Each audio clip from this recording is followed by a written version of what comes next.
Nightfall Q&A, it's coming back, except I labeled it as Datto's Thoughts because you guys click on that way more, get clickbaited.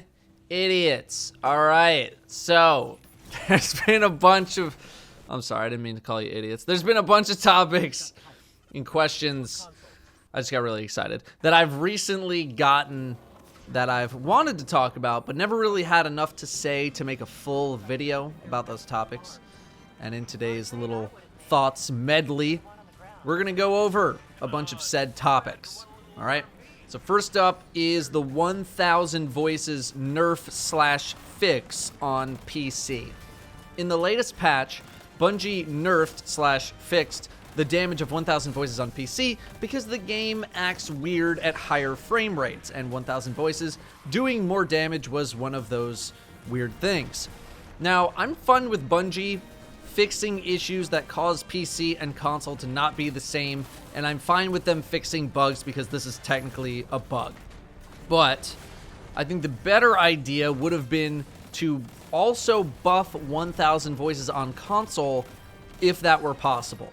1000 voices in the state that it was in wasn't really game-breaking at all. It was not the best raid damage weapon by far. It's a pretty good weapon on PC, definitely one of the top power weapons. You can use it, and no one would question why you were using it. It's good for ad clear and certain activities, but it's not Whisper, it's not Thunderlord. I think console should have been brought up and PC kept the same, because it's a bit more difficult to use the function of spraying the gun everywhere on a controller than it is on a mouse, potentially resulting in lower damage on the console side anyway. Plus, it's the raid exotic. Even if it is an RNG drop, it is a coveted reward and one that should be strong, which brings us to the next question of seals and titles being linked to RNG. Right now, most of the titles available in the game have some sort of RNG element to them. The biggest offender, probably, is the Rivensbane title, the one from doing all of the raid stuff, with Cursebreaker being next on the list. It took me until very recently to get Rivensbane, because I needed the glittering key, which is used to get the ship from the raid. For about 5 to 6 weeks, the thing that was blocking me from Rivensbane was not challenges, it was not flawless, but a rare drop that only comes from the final chest. That is pretty obnoxious. I get sob stories all the time about how people still haven't gotten 1000 voices after this long of clearing the raid 3 times a week every week, and thus are locked out of Rivensbane. Or the Dreaming City cosmetics, like the Shattered Throne stuff, which you can only attempt to get once per character every 3 weeks. There is a large part of me that would like to see RNG drops like 1K or cosmetics removed from the requirement of getting titles. That, or there needs to be better bad luck protection in getting said drops. I understand that the titles are linked to the badges and everything like that, and the badges show everything that an activity has to offer, and that if you have everything, you've beaten everything, yada yada yada, but the point is, it just feels bad to have done a flawless raid and all the challenges, arguably the hardest parts of Rivensbane, and still need to wait on a glittering key before the game declares you worthy. Speaking of Rivensbane and the raid, the next topic is about being able to grind the raid after the first time in order to get soft-capped, non-powerful, non-curated drops to continue to try to farm for God roll armor pieces. For the most part, I'm pretty fine with this idea, maybe even if it's just a chance to get an item per boss after the first. Maybe it's not even a guaranteed thing. Sort of starting with Black Armory, people can now farm for God roll weapons in a much more constructive way. No more just grinding lost sectors for Dust Rock Blues, and you can arguably get better weapons than the raid can offer in terms of efficiency or killing power. I don't see why people couldn't try to farm the raid for God roll armor, although I do see people potentially abusing being able to reset the raid to kill the first boss over and over again to try to farm, which is less than ideal. I wouldn't want that to be a thing that can happen. Maybe you would be able to pick up a bounty from Petra with an unlimited amount of charges that makes a checklist of all the bosses in the raid, and then when you turn it in, you get drops that way, something like that. As for why this might not be the case right now, why can't we go farm for God Roll armor pieces in the raid, I imagine Bungie wants to keep some level of esteem and prestige to the raid gear, and being able to farm it constantly might remove some of that esteem, especially given the direction the game has been going with making things more prestigious and hardcore. However, if you're the kind of person or team that can farm the raid a lot, you're probably more than qualified to receive said esteem or prestige from getting gear from the raid. Speaking of farming gear, man, Datto, these segues are fantastic. Thank you, audience. Year 1 gear. A lot of people have requested Bungie bring back Year 1 Destiny 2 gear with random rolls to the loot pool. At the launch of Forsaken, I personally was not for this because I think the fun of the expansion is ditching those older armor sets in favor of newer things. I think a bigger issue with the fashion-based endgame right now are the enhanced armor perks on the Raid and Dreaming City armor. If you're trying to min-max, then you want those enhanced perks, but that severely limits your fashion options to about 3 sets of armor. That is not as fun. Now, I've done comparisons on the enhanced versus non-enhanced versions of perks, and the difference is pretty slim, at least with regards to reload speed bonuses, so you can rest somewhat easily that if you wanted to fashion yourself in another armor set, you could without losing out on too much. All that being said, at this point, I think bringing back some Year 1 items or armor sets certainly would not be a bad thing at all. A lot of people are clamoring for it. I don't really see what harm it would do to the game at all. My guess as to why it hasn't happened yet could be some engineering-based issues, where Bungie needs to re-implement the armor because the armor's initial release into the game probably didn't have random rolls in mind, and I'd imagine reintegrating all of those armor sets with random rolls is maybe more complicated or time-consuming than we all think. I'm just going to read this next one verbatim here. Datto, opinions on updates and refreshes to Escalation Protocol to bring it to relevance again, potentially adding gear to Blindwell, and whether activities like those and the Forges should remain relevant in future content drops? That's a mouthful. Bungie really likes doing this thing where they introduce a new activity and then they don't really expand on it in a huge way. We started with Court of Oryx and Taken King, dropping in tier 1, 2, and 3 charges to start up an encounter. Archon's Forge was pretty similar to that. Then Escalation Protocol came by and sort of stepped it up by introducing rare weapons and an armor set, but it would still pretty much kill the boss.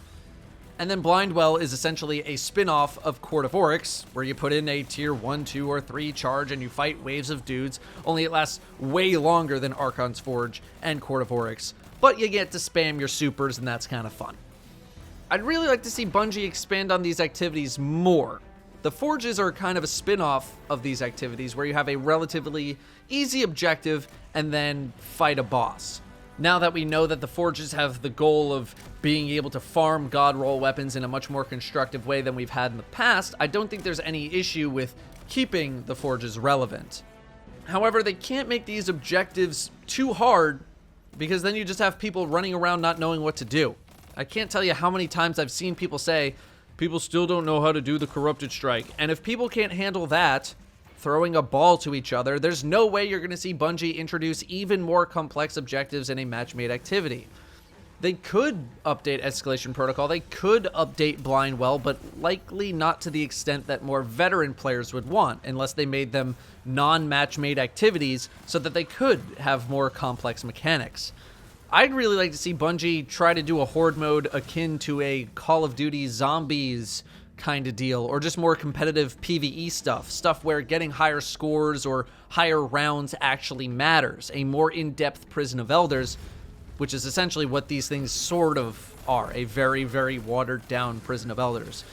Not to mention that I think most people would prefer new content as opposed to slightly updated old content. I know if all Bungie did was add a new armor set to Escalation Protocol or some new weapons to Blindwell, that I personally would not get too excited about that. If it was something that happened in the background, then sure, but having it as a main selling point, I don't think would fly. Escalation Protocol has remained relevant solely due to Bungie implementing things that keep it relevant through quests that require hive kills, or the Icolo shotgun still being one of the best shotguns in the game, or clan bounties requiring some wave clears.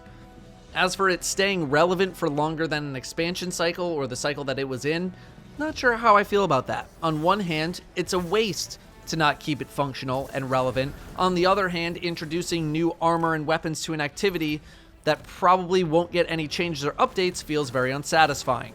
They've kept stuff like Blindwell and Last Wish relevant by having them continue to reward powerful items, but as far as Bungie creating brand new armor and weapons for those activities, I don't really see that happening. Titan skating was the next thing brought up, asking, would you prefer Bungie get rid of Titan skating, or would you prefer every class get a way to go that fast?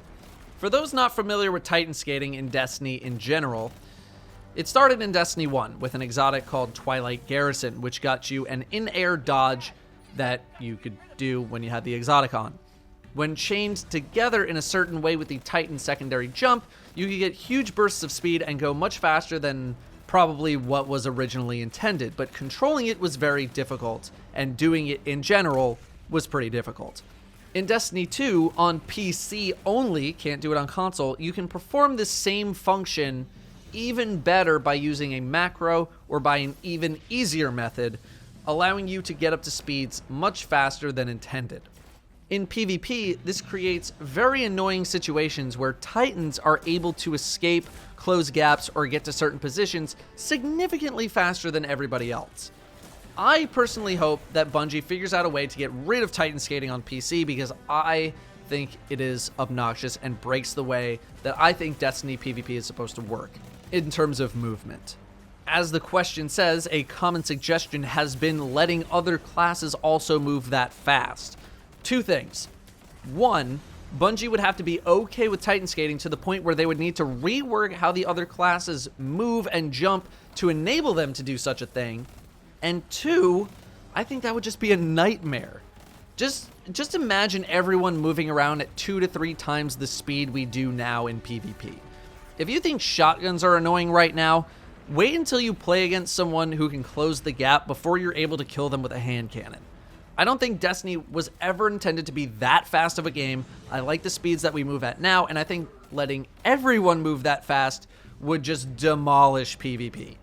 Finally, Enhancement Cores. Originally, I was okay with Masterwork Cores being a part of the infusion process because it made leveling up and infusion actually matter, and having perfect gear sets much more prestigious, knowing you had to use rare materials to get there. The problem was that there weren't really any ways to get Masterwork Cores consistently, Enhancement Cores now, and while Bungie has added a couple of things, I imagine Black Armory leveling has rapidly been depleting stockpiles of cores. At this point, I've come around a lot more on the topic. I've been slowly drifting towards indifference. The prestige of hitting max power has kind of worn off in general in the community, and I think having people be happy with how they look is a bit more important than being max power or gating max power behind Masterwork Cores, Enhancement Cores. I'd say full Masterwork armor is the new prestige, although Masterworking armor right now hardly feels worth it because of the cost being so high and the PvE applications being so unimportant. Much like resilience in PvE, it is really hard to feel damage reduction in moment-to-moment gameplay, not to mention that masterworking weapons and armor is really expensive now, so being able to use all of those cores to masterwork more stuff would absolutely be fine with me. I've sort of casualed up a bit with regards to people hitting max power due to how difficult it can be for the average player to level. The process is already difficult enough for people with only one character, and so removing that enhancement core barrier to leveling, I think would be fine. Anyway, that's enough yapping for today. If you have any other hot topics you'd like me to cover, just drop them in the comments, and if I can make a video out of it, I will definitely try to do that. Thanks for watching, and I will see you guys next time.